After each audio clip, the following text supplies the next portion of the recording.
মার্কিন president Donald Trump ক্ষমতা লাভের পর আওয়ামী লীগের যে সকল নেতা এবং কর্মী দেশে দেশের বাইরে পালিয়ে রয়েছেন, আত্মগোপনে রয়েছেন বা নিরাপদ জায়গাতে রয়েছেন কৌশলগত কারণে অথবা ভয়ে, তাদের সকলের মধ্যে রীতিমতো খুশির বন্যা বয়ে যাচ্ছে।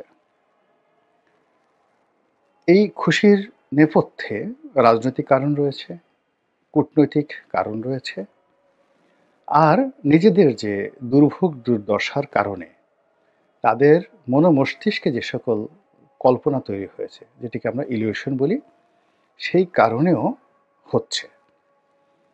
এখন আমরা বাংলাদেশে যারা আছি তারা কি এই আওয়ামী লীগের খুশির বন্যা, এই বন্যাকে কগনিজেন্সে নেব কিনা?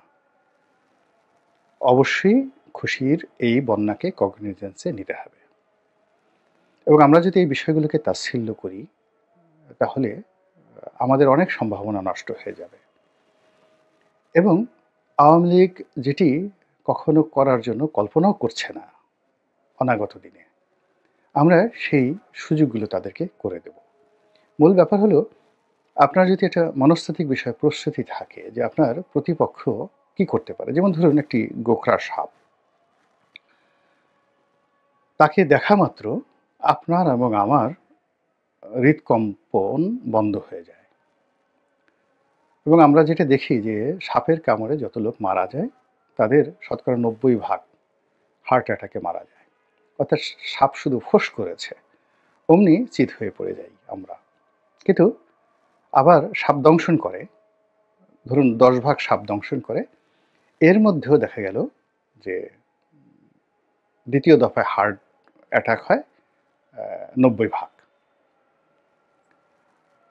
অর্থাৎ ওই সাপগুলো থেকে বিষহীন সাপ, তাদের কোনো বিষ নেই, কিন্তু কামড় দিয়েছে সাপে, রক্ত বের হয়েছে, মুহূর্তের মধ্যে সে হার্ট অ্যাটাক করে মারা যায়। অর্থাৎ আপনাকে শুধু ফোঁস করেছে, 100 জনের মধ্যে 90 জন এখানে মারা যায়, আর বাকি যে 10 জন, সেই 10 জনের মধ্যে আবার 9 জন মারা যায় কামড় খেয়ে, যেগুলো নির্বিষ সাপ, সাপের কোনো বিষ নেই, শুধুমাত্র 1 ভাগ সাপের বিষ আছে। তাহলে বোঝার চেষ্টা করুন যে মানুষের যে মনস্তাত্ত্বিক বিষয়গুলো কি। এখন আমাদের এই দেশে ধরুন যারা সমন্বয়ক, যারা ক্ষমতায় আছেন, যারা বাইরে আছেন, আপনি তাদের চেহারা সুরত, বডি ল্যাঙ্গুয়েজ, তারপরে শেষে তাদের এডুকেশন, ফ্যামিলি ব্যাকগ্রাউন্ড সব কিছু দেখেন যে এরা আমাদের সমাজের বেশিরভাগই নিম্নবিত্ত পরিবারের এবং সর্বোচ্চ নিম্ন মধ্যবিত্ত পরিবারের, ইনক্লুডিং আসিফ নজরুল সহ। ডক্টর আসিফ নজরুল বা অন্যান্য যারা আছেন, মানে আমাদের সমাজের এলিট যে সোসাইটি বলতে যেটি বোঝায়, এটি এই বর্তমানে যারা আছেন তারা কেউ নন, সবাই বড়জোর মধ্যবিত্ত পরিবার থেকে এসেছেন। ডক্টর মোহাম্মদ ইউনূস ধনী হয়েছেন, কিন্তু তার যে জীবনের যে শুরুটা, তার বাবা, তার দাদা, আপনি সেখানে দেখবেন যে অন্য যে পরিবারগুলো যারা পারিবারিক আভিজাত্য ক্লেম করে, আমার বাবা অমুক, আমার দাদা অমুক, ঠিক সেই জায়গাটায় এই বর্তমানে কেউ নেই। কিন্তু পুরো দেশটা কিন্তু তারা চালাচ্ছে।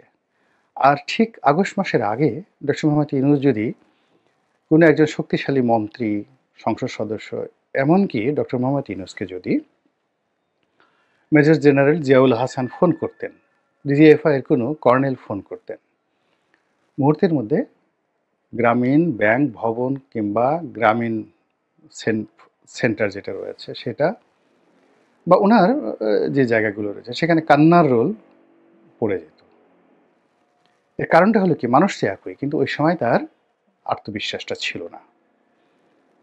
আবার এখন দেখুন, ডক্টর ইউনূস তো দূরের কথা, আপনি উপদেষ্টাদের কথা বাদ দেন, সামান্য যারা একেবারে সমন্বয়কদের সমন্বয়ক, মানে সমন্বয়কও নন, এখন অনেকে সমন্বয়ক হয়ে গেছেন, তারা বড় বড় মন্ত্রী, এমপি, আওয়ামী লীগের সাবেক, তাদের বাড়িঘর তল্লাশি করছেন, ডলার কয়টা আছে, পিস্তল কয়টা আছে, সেই লোক অসুস্থ কিনা, একজন বাসায় গেল, দেখা গেল যে তিনি পঙ্গু হয়ে শুয়ে আছেন, তো সে কি পঙ্গু না যাকে বলা হয় ভান করছেন, এটা দেখার জন্য হয়তো তাকে একটা ধাক্কা দিল।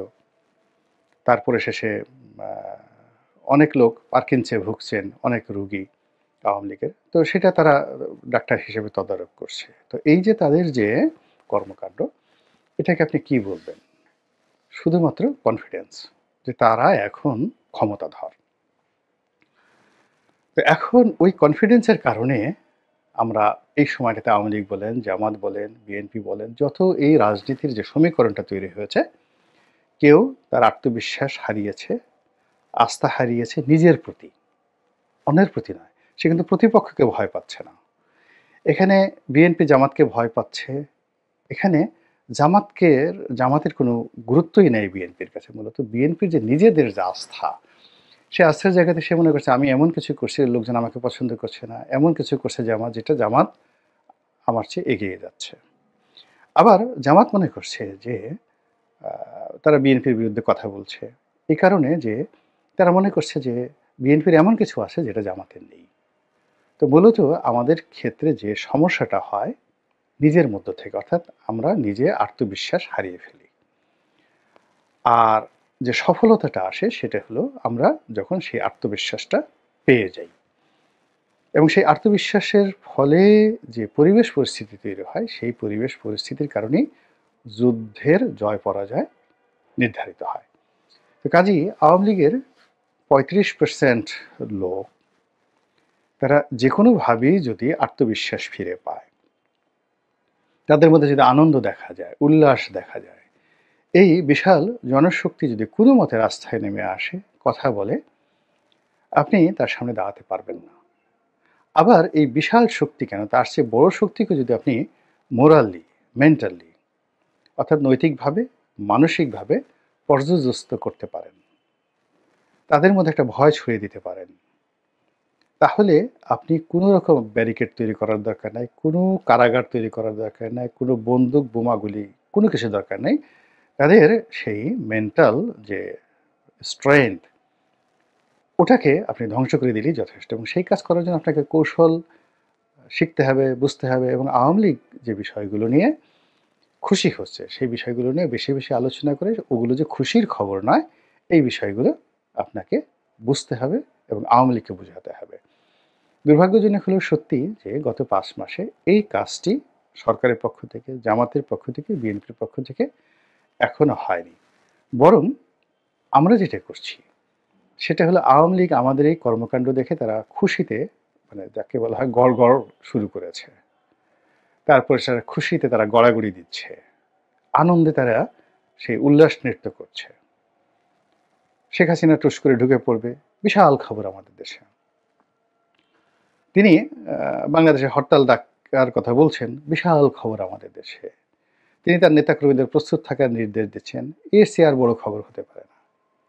এমনকি বাহাউদ্দিন নাসিম, জাহাঙ্গীর কবির নানক, কিংবা সাবেক স্বরাষ্ট্রমন্ত্রী আসাদুজ্জামান খান কামাল, খালিদ মাহমুদ চৌধুরী, তারপরে সেই নিঝুম মজুমদার, ওনাদের যে সকল সোশ্যাল মিডিয়াতে যারা কাজ করতেন, নিঝুম মজুমদার, আরিফ জেতিক, তারপর ধরুন সুলতানা রহমান, সাংবাদিক সুলতানা রহমান, ইন্ডিপেন্ডেন্ট একসময় ছিলেন। এরপরে ধরুন সেই নবনীতা চৌধুরী, তারা যে কথাগুলোই বলছেন সেই কথাগুলো নিয়ে কিন্তু আমরা আলোচনা করছি এবং শুনছি। এবং এই আগস্ট মাসটার আগে আওয়ামী লীগের অনেক সোশ্যাল মিডিয়ার যারা লোকজন ছিলেন তাদের কথা আমরা শুনতাম না। কেউ আমরা মুফাসিল ইসলামের কথা শুনতাম না, নিজুম মজুমদারের কথা শুনতাম না, মোহাম্মদ আরাফাতের কথা শুনতাম না, কারোর কথাই আমরা শুনতাম না। তাদের প্রতি আমাদের একটা বিরাগ চলে এসেছিল। কিন্তু এখন আপনি গিয়ে দেখুন যে তাদের যে ভিডিওগুলো সেই হাজার হাজার লাখ লাখ মানুষ তারা দেখছে। হোয়াট ডাজ ইট মিন? এটাকে আপনি নেগলেক্ট করবেন কি করে? কারা দেখছে এই কথাগুলো? অথচ মানে কতগুলো মানুষ যারা শাহবাগের এই ঘটনার পর তারা হারিয়ে গিয়েছিলেন, কেউ তাদেরকে আর স্মরণ করেনি। আরিফ জেবতিক একজন ভালো লেখক, ভালো বক্তা, আওয়ামী ঘরানার, কিন্তু শাহবাগের যে মুভমেন্টটা ছিল সেটার একজন যাকে বলা হয় লাইমলাইটের লিডার। তারপরে অন্যান্য যারা আছেন, আর এক ভদ্রলোক আছেন খুব চমৎকার, তিনি লেখেন এবং বলেন, আমার নামটা মনে আসছে না, সেও শাহবাগের নেতা, শাহবাগের নেতা। তো তারা কথা বলা শুরু করেছেন। তারপরে আপনার নবনীতা চৌধুরী কথা বলা শুরু করেছেন। এখন নবনীতা আপনি যাই বলেন না কেন, নবনীতার তো যোগ্যতা রয়েছে। তো নবনীতা যদি কথা বলেন, সামিয়া রহমান যদি কথা বলেন, সামিয়া জামান যদি কথা বলেন, যারা এখন নিরাপদ আশ্রয় আছেন, তাদের অডিয়েন্স আছে। তারা কথা বলতে জানে এবং ওই সমপর্যায়ের বক্তা। ইভেন আপনি দেখেন শারমিন, আমি জানি না ডিবিসি নিউজে ছিল শারমিন। তো তিনিও এখন টক শো হোস্ট করছেন। টক শো হোস্ট করছেন এবং তিনি কথাবার্তা বলছেন। প্রচুর দর্শক, প্রচুর দর্শক। আপনি খালিদের কথা চিন্তা করেন, ডয়েজ ভ্যালিতে জেনেছিলেন খালিদ। তো তিনি কথা বলছেন এবং তার কথা মানে প্রচুর মানুষ শুনছে। এবং আপনার এখানে হিরো আলম প্রকৃতির যারা ভিডিও বানান, ভালগার টাইপের যারা ভিডিও বানান, তাদের দর্শক আর ধরুন হিরো আলমের একটা ভিডিও হলো 1 কোটি দেখলো, জাস্ট 1 কোটি লোক দেখলো। তো এই 1 কোটি লোকের যদি আপনি ওজন করেন, হিরো আলমের 1 কোটি লোক, সেটার ওজন যদি হয় 1 তোলা। আর নুরুল কবির সাহেব একটা ভিডিও তার নিউএস থেকে তিনি ছেড়েছেন, যেটার দর্শক ধরুন 2 লাখ। তো সেই 2 লাখ দর্শক নিউ এজের নুরুল কবির সাহেব সাক্ষাৎকার নিয়েছেন ডক্টর মোহাম্মদ ইউনূসের। এই 2 লক্ষ লোকই দেশ চালাচ্ছে। এই 2 লক্ষ লোকের মস্তিষ্কে নুরুল কবির সাহেবের যে সাক্ষাৎকারটি, এই সাক্ষাৎকারটির যে গুরুত্ব, ওয়েট, এটি কিয়ামত পর্যন্ত যদি হিরো আলম ভিডিও করতে থাকেন কোনো একটা বিষয় নিয়ে, এবং ওনার যদি কিয়ামত পর্যন্ত প্রতিদিন 1 কোটি করে লোক দেখে, তবুও নুরুল কবিরের ওই 2 লাখ লোকের সমান হবে না। যেভাবে পৃথিবীর সমস্ত কয়লা এক করলে আপনার একটা কোহিনূর পাথরের সমপর্যায়ের হবে না, মূল্য, গুরুত্ব এবং সম্মানের দিকে তদ্রূপ এরকম।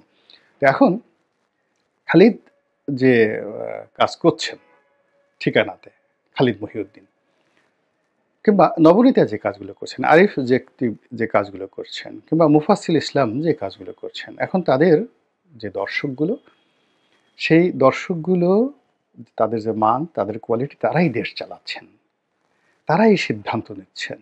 এবং খালিদের কোনো কথা বা নুরুল কবিরের কোনো কথা, এই কথাগুলো নিয়ে কেউ আলোচনা করছে না, কিন্তু কলম কাজ করছে, বডি কাজ করছে, মাইন্ড কাজ করছে, যারা ডিসিশন মেকার তাদের।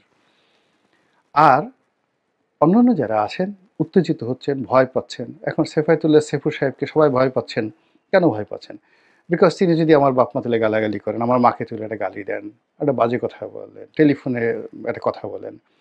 তো এই জন্য হয় কি, সেফায়েতুল্লাহ সেফুর সঙ্গে যদি আপনি অন্য যাদের রয়েছে তাদেরকে কল্পনা করেন, তাহলে হবে না। তো আওয়ামী লীগ যেটা হচ্ছে, আওয়ামী লীগ কিন্তু বসে নেই।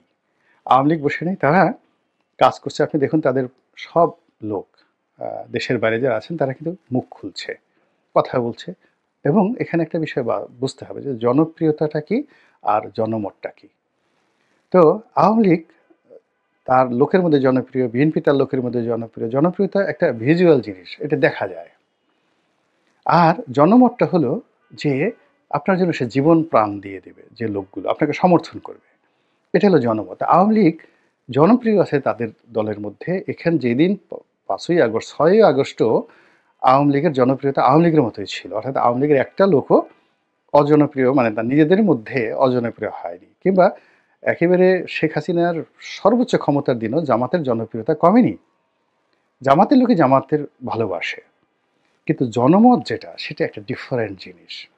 তা আওয়ামী লীগ এখন জনমত গঠন করার চেষ্টা করছে।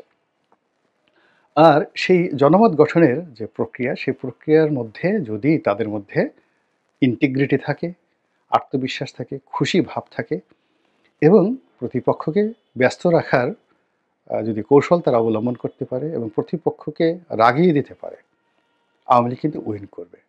তো এই কারণেই ডোনাল্ড ট্রাম্পের ক্ষমতা লাভের পর আওয়ামী লীগের যে খুশির বন্যা, এটাকে আপনি নেগলেক্ট করতে পারেন না এবং করাটা ঠিক হবে না। এটি হলো প্রথম সাইকোলজিক্যাল ম্যাটার, যে তারা কনফিডেন্ট হয়ে যদি রাস্তায় বের হয়ে পড়ে, একটা কথা বলে, একটা কাজ করে, ওটা মোকাবেলা করা যাবে না। বিকজ 15 বছর যাবৎ আমরা তাদেরকে ভয় করতে শিখেছি। রাতারাতি আপনার ধরেন এটা রয়্যাল বেঙ্গল টাইগার শুয়ে আছে, আপনি মনে করলেন একদম মরে গেছে। তো আপনি হাজারখানি লোক সেটা দেখার জন্য গেলেন, এবং হঠাৎ করে রয়্যাল বেঙ্গল টাইগারের শরীরে প্রাণশক্তি ফিরে এলো। খালি সে যদি নড়া দেয় একটু, জাস্ট ঘাড়টা উঁচু করে একটু জিহ্বাটা বের করে একটু হা করে, আর কিছু করার দরকার নেই।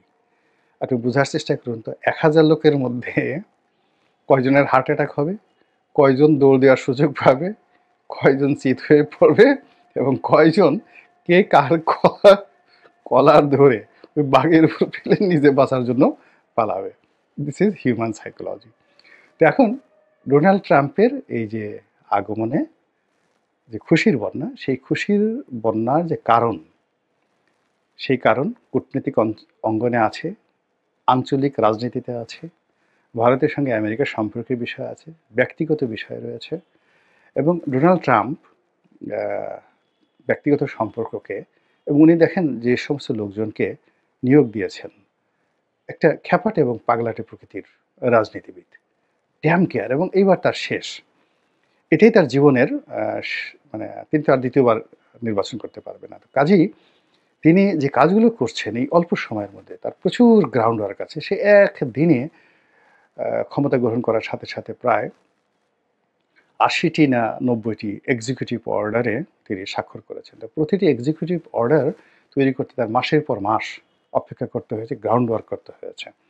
তো সে প্রেসিডেন্ট হবেন, কাজ করবেন, এজন্য সে গত 2 বছর ধরেই কোন কোন বিষয়গুলো, অর্থাৎ ক্ষমতার প্রথম দিনে যে এক্সিকিউটিভ অর্ডার, ধরেন সে একটা মেক্সিকো সম্পর্কে একটা সিদ্ধান্ত দিল, এখন সেইটার জন্য এক্সিকিউটিভ অর্ডারের যে সামারি, এটা তৈরি করতে তার না হলেও 2-3 মাস সময় লেগেছে, তার যে টিম।